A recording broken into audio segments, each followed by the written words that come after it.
El siglo XIX transcurre con varios procesos que es necesario tenerlos en cuenta, ¿no? Y digamos de la crisis, ¿no? Luego viene el apogeo, ¿no?, de la colonia, y después la crisis de la caída, ¿no? Entonces son tres momentos que es importante tener siempre en consideración. Bueno, entonces avanzamos a ver. Entonces, una vez más, ¿no?, el rey Carlos I de España y V de Alemania, después el rey, ¿no es cierto? Que el virreinato fue creado en el año 1942 en Barcelona, ¿no?, por el rey Carlos I, ¿no es cierto? Y declara primer virrey a Blasco Núñez de Vega, quien va a ser representante del rey. Bien, esos conceptos ya lo sabemos y vamos a reflejar un poco.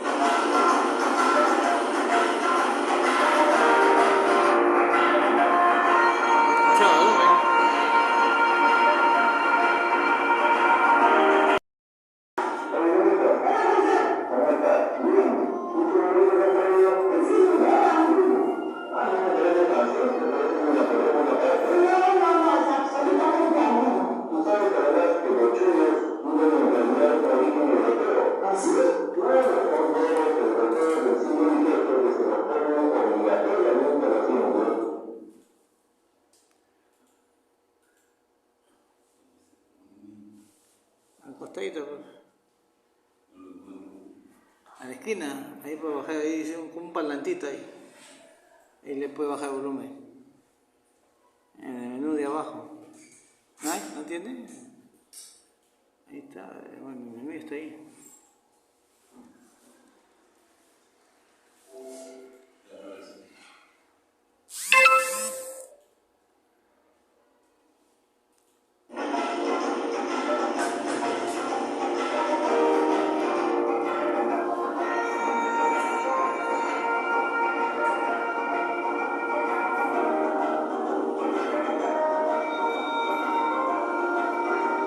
¿No tiene volumen?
Se fundamentó en la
un siglo, se produce de una manera mucho más violenta en las costas del territorio americano en general y del Perú en particular que en la sierra, lo cual contribuyó a la llegada de mano de obra para reemplazar la necesidad que la sociedad peruana tenía, específicamente caso de esclavos.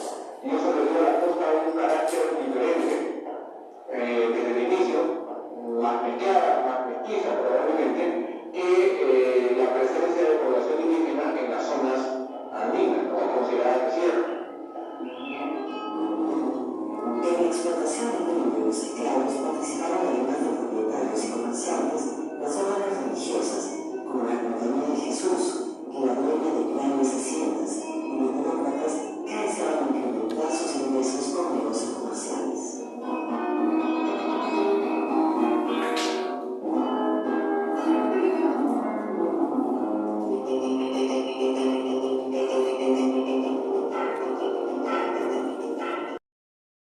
Servicios prestados a la colonia, como forma de pago a funcionarios reales de los encargos que fundaban ciudades en Perú.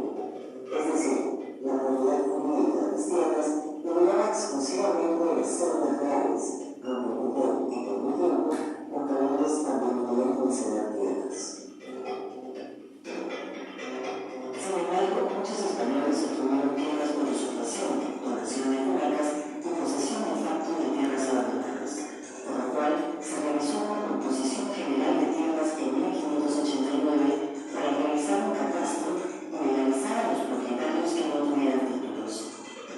La corona española ordenó varias composiciones porque estas le proporcionaban ingresos fiscales por legalizar la posesión y vender las tierras vacas. En una etapa previa de la Comisión de la Primera Instancia de la los inconvenientes como una forma de limpiar sus utilidades, debido a que el exceso democrático contrajo la reputación del tributo de los ciudadanos. El valor de las estancias estaba encaminado por impuestos. La tierra se compraba poco y la producción agrícola proviene básicamente de los árboles y comunidades indígenas. Cuando se crean las revoluciones indígenas, con una respuesta, entre otras cosas, a la discusión demográfica y la excesiva dispersión de la población, con una tasa de reducción tan elevada como la que hubo en la primera década, muchas comunidades indígenas estaban prácticamente a punto de desaparecer, o habían desaparecido. Entonces era necesario reunirlas a todas ellas en lugares que la corona española y el pueblo colonial consideró mucho más apropiados para el control de esa población, lo cual contribuyó a la destrucción de los ayllus prehispánicos, porque muchos de estos ayllus fueron reunidos con otras comunidades indígenas, asumiendo y creando lo que llamaremos la identidad indígena colonial. La formación de la hacienda suponía la inversión de capitales en términos de muros y capuchis, construcciones diversas para el ganado y mano de obra estable para trabajar la tierra. Esto significa que la tierra aumenta su valor y se convierte en una unidad productiva con una administración centralizada. Este proceso se logró entre fines del siglo XVI y inicios del XVII. A finales del siglo XVI, principios del XVII, muchas de las haciendas que van a caer en manos de los inmobiliarios tenían alrededor de 20.000, 30.000 cabezas de ganado, ¿no? Y sale más claramente en los tributos la cantidad de ganado. La producción de las haciendas se ve como actividad de comercio. Por un lado de cultivar carne, agroambiente y vino para las ciudades y la población de las minas. En este caso, la ciudad combinaba la producción con el comercio para lo que aguantaba con récords de mudas para el transporte. Por otro lado, había haciendas especializadas en productos de explotación, como la caña de azúcar que se cultivaba en las plantaciones de la costa. En el campo del mundo, la mayoría de la gente que trabajó era, ¿no?, esclavos. Y un poquito que se decía que había poca mano de obra, ¿no? Y efectivamente, ¿no?, la gente delante no bajaba mucho para los trabajos acá de la hacienda. Y en realidad los esclavos. A su vez, ellos tampoco les gustan mucho las alturas, ¿no?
reflexionar, que pensar, ¿ya?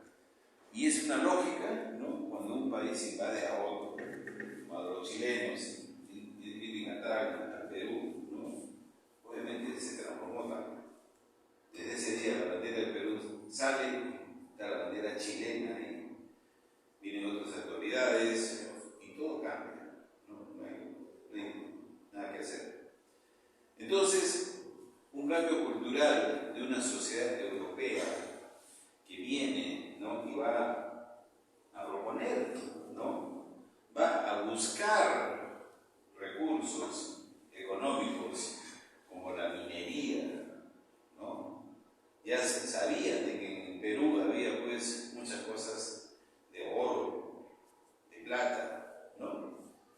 Desde luego ya el rescate de Atahualpa es la idea para pensar, ¿no?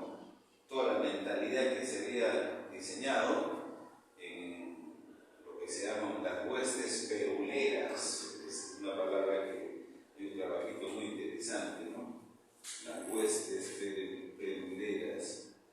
Este es un trabajo de el historiador del Gusto. Y era la palabra que se le acuñaron pues a todos los conquistadores que empezaron pues, ¿no?, a hacer rapiña de todo el Perú, ¿no? Entonces, al inicio, pues, y significó que el rey de España va a intervenir. Dijo, no es posible que los corregidores, ¿no?, están haciendo abuso, ¿no? Dijeron con la gente. Por eso, de manera magnánima, de manera hipócrita, generan esto que se llamó la República de Españoles y la República de Indios. De una manera pues magnánima, no para decir que somos buena gente, pero esa fue la manera como se fue diferenciando la sociedad, que después, ¿no?, desarrolló patrones económicos distintos. Ya cuando veamos el tema de economía, que ellos proponen que la población de acá debería de vestirse con la producción de centros artesanales que llaman los obrajes, ¿no? Los obrajes, esta es otra palabra muy importante, que han salido muchos trabajos, ¿no? Los obrajes.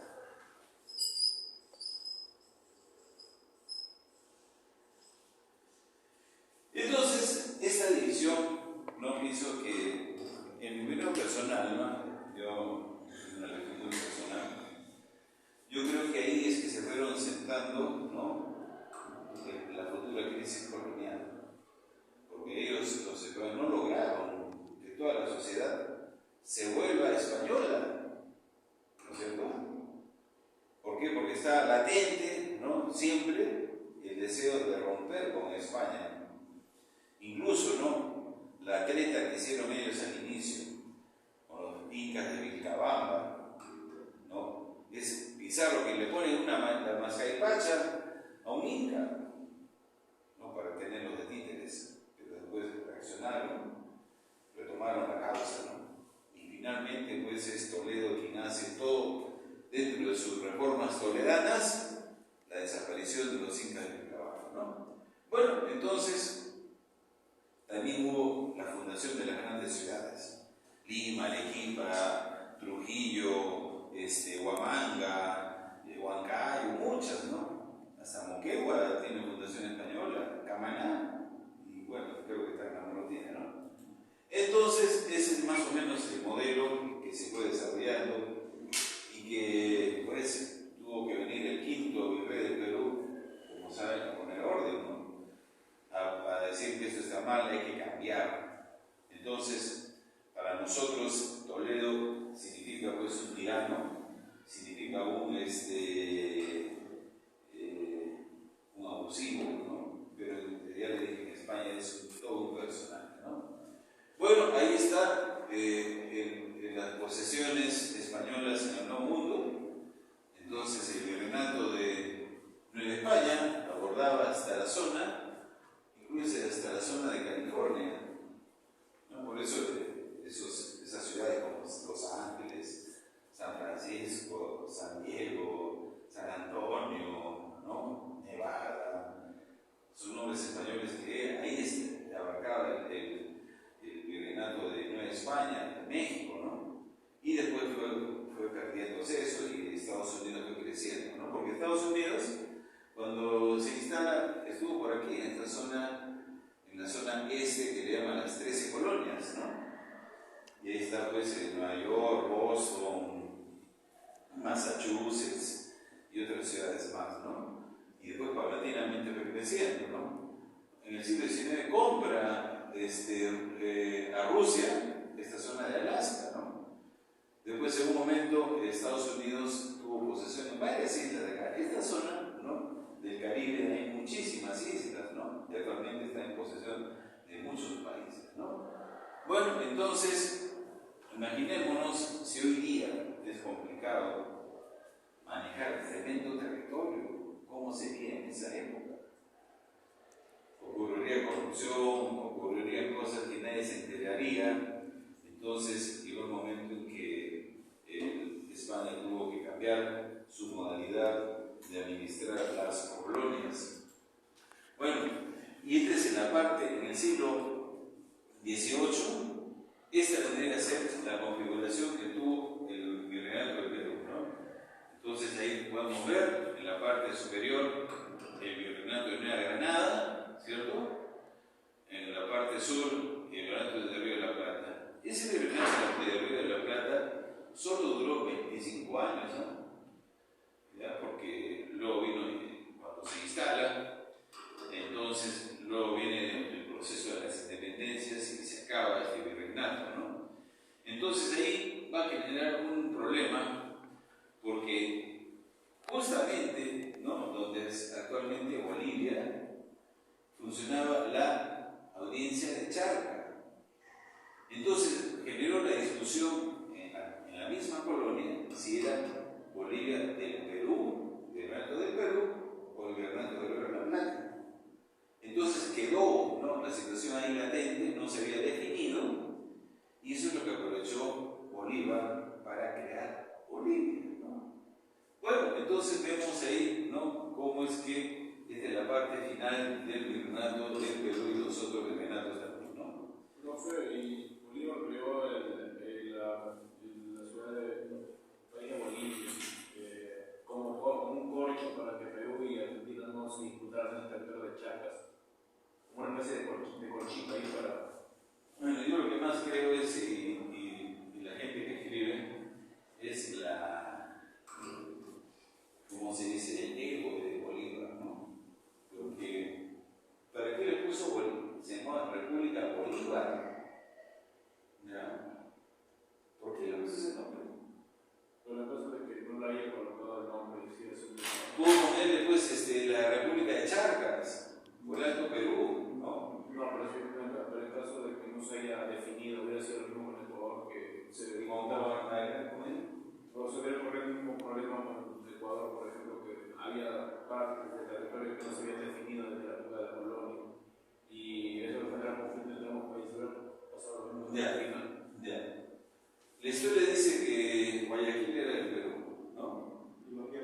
Y dentro de la geopolítica hay un concepto que se llama el útico sidetis, ¿cierto? Es lo que dice la gente. ¿Cómo? ¿Libre qué? Libre determinación de pueblos. Hay dos, la libre. Sí, ¿ya? Entonces, por ejemplo, eso ocurrió, el Perú perdió tanto territorio en ese tiempo, ¿no? Digamos, lo que el Perú ha perdido con la guerra de concilio no es nada en comparación de lo que se ha perdido en las fronteras, ¿no? Por ejemplo, con Brasil nunca hemos tenido ninguna guerra, pero hemos perdido muchísimo territorio que se nos han regalado por tratados, ¿no? Bueno, en fin, entonces, esto es pues, más o menos que cuando no existe, ¿no?, el derecho, ¿no?, no existe, digamos, los estados constituidos, no existe, por ejemplo, organismos que hoy día existen, ¿no? Como las Naciones Unidas, ve ese tipo de cosas, ¿no? Claro, si hubiera ocurrido en la época de la Guerra del Pacífico,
pues las dinámicas que se ven ahora, ¿no?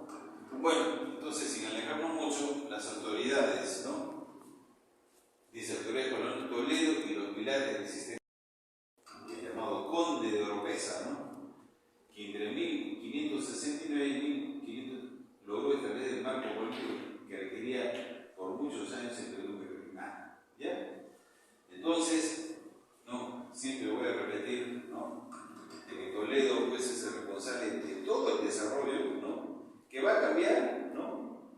Incluso, ¿no? Por ejemplo, hasta los mismos Borbones, cuando toman la corona española, mantienen ciertas cosas, porque los Borbones hacen también sus propias reformas, ¿no? Dice, Toledo se informó de todo lo que ocurría en el Perú, ¿no? Cualquier que llegar tiene que hacer una investigación, ¿no? Como dicen, usted señor Catacora va a ir a ser gobernador regional de Moquegua. Tiene que averiguarlo, ¿no? Y ver qué cosas que construyen el trabajo, pues, ¿no? Bueno, entonces, había políticas y hasta más reconocían la existencia de un inadecuado sistema tributario. Entonces, acá vienen las reformas toledanas, ¿no? Pero no había un registro total. Y al decir que no había un registro total, eso lo fue que llevó a Toledo a recorrer todo el virreinato, cosa que nadie hizo antes, ¿no? 5 años estuvo recorriendo todo el virreinato, ¿no? Entonces, hay muchos trabajos sobre los virreyes, ¿no? Por ejemplo, hay un famoso, el virrey conde de Lemos, ¿no? El famoso virrey, que se dedicaron pues a la buena vida, ¿no? El famoso virrey de Amat, se había escuchado, ¿no? Claro, el virrey de Amat, que de la Perricholi. Exacto, ¿no? Que era un hombre mujeriego, ¿no? Y muchos más, ¿no? Que hacían ese tipo de cosas, ¿no? Y ellos se dedicaban a la buena vida, pues, ¿no? Entonces, pues él hizo eso, ¿no? Y por eso que muchos se le considera pues, como un ejemplo de administración, ¿no? Entonces, y este es el punto, ¿no? Las visitas generales. Entonces, este es un recurso, una fuente documental muy valiosa, ¿no? La visita general de Toledo. Y una vez más repito de que era la forma como sabía exactamente cuántas personas vivían, cuántos pagaban. Entonces encontró pues que los caciques, los corregidores pues habían hecho lo que habían querido, ¿no? Bueno, entonces cuando digo los caciques, no, aunque no lo crean, ¿no? Eran parte del poder de explotación, ¿no? Y han sido considerados traidores, ¿no? ¿Sí? Ellos explotaban a la gente. Y los caciques, ahorita vamos a ver algo más, ¿no? Y eran personas, eran mestizos ya, pero no solamente mestizos de color de sangre, la piel, sino ideológicamente, ¿no?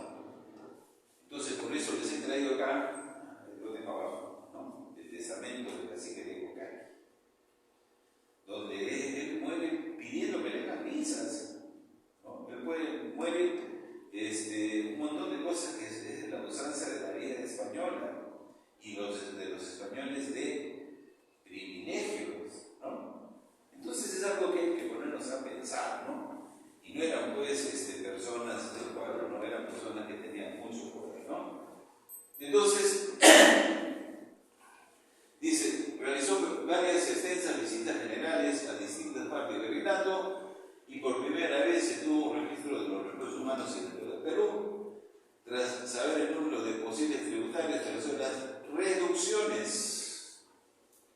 Esto es otro hecho importante, ¿no? Si logramos ir de viaje al Volca como estamos programando, ¿no? Ahí en el pueblo de Yanque es un pueblo inca, ¿ya? Pero ya con una traza colonial. Son las casas incaicas, pero en forma de cuadras, ¿no? Y en el cerro se habían abandonado los años antiguos, ¿no? Entonces Toledo, a veces les dejen de vivir acá y vamos a hacer ciudades.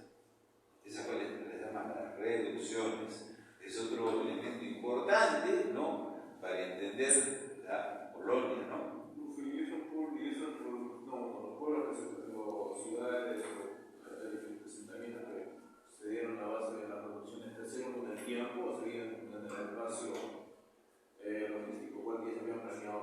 Bueno, la verdad es que se fueron haciendo abandonadas, ¿no? Por ejemplo, a ver, vamos a Paca, ¿no? En el libro de Cabañaro hay varios mapas donde ponen pues lo que llaman, aquí en Tana se llaman los pagos, ¿no? Pago. El pago Hugo, el pago Capañique, etcétera, etcétera, ¿no? Pero esos eran los verdaderos años. Y paulatinamente fueron desapareciendo y fue creciendo la ciudad. Por ejemplo, llegó a como sabemos, se fundó una forma de fase de cuadras, sí, española, pero con el tiempo empezó a crecer de manera despedida, o sea, la gente se empezó a mover de un lado, empezó a crecer de otro lado, se crearon los portos. Sí. Claro, pero digamos, la principal idea,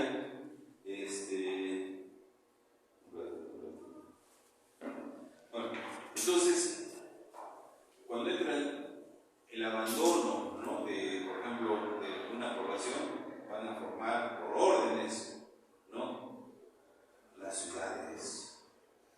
Por eso le digo, ¿no? En Arequipa, en el Valle del Cauca, es muy interesante, porque esas poblaciones que abandonan su antiguo área van a formar una ciudad con la arquitectura inca, ¿no?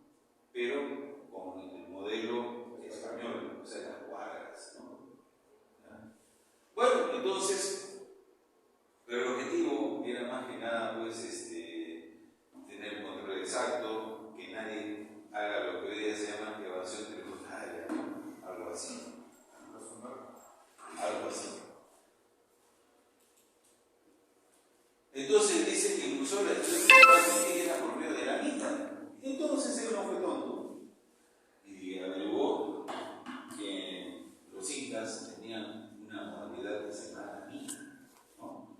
Ese trabajo comunitario, ¿no? Entre todos para objetivos comunes, ¿verdad? Entonces se junta la gente y van a hacer un puente, se van a hacer también, ¿no? O en el mismo pueblo mejorar pues el camino, todo, ¿no? Por ejemplo, aquí se han hecho varias, por ejemplo, ese poblado que se llama Hábitat acá, se hizo así. Fíjense, los que iban a hacer técnica a trabajar, eso ha sido al inicio de los 90, ¿no? Sí, se aprovechó esa condición, ¿no? Bueno, pero él aprovechó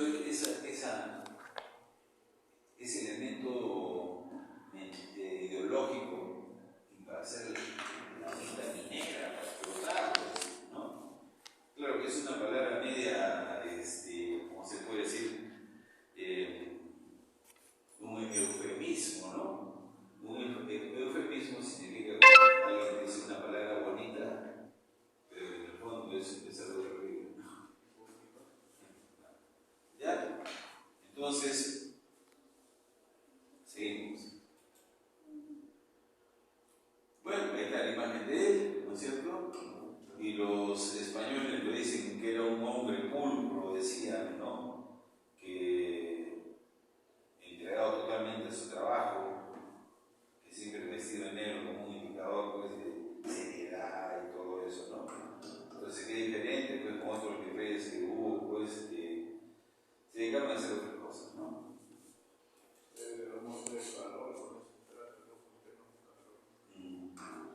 Bien, entonces dice, promulga ordenanzas, ¿no? Es decir, ya reguló la concesión de las encomiendas. Eso es otro punto problemático, ¿no? Porque las encomiendas fue una forma de hacer fortuna, ¿no? Entonces, ¿cuánto dinero perdieron, no? Porque al inicio de la colonia, los lugares que rendían más beneficios a España fueron Jamaica, fueron Cuba, por la producción de la caña de azúcar. Bueno, es un proceso posterior, ¿no? Inicialmente fue la caña de azúcar. Entonces, los españoles se dan cuenta que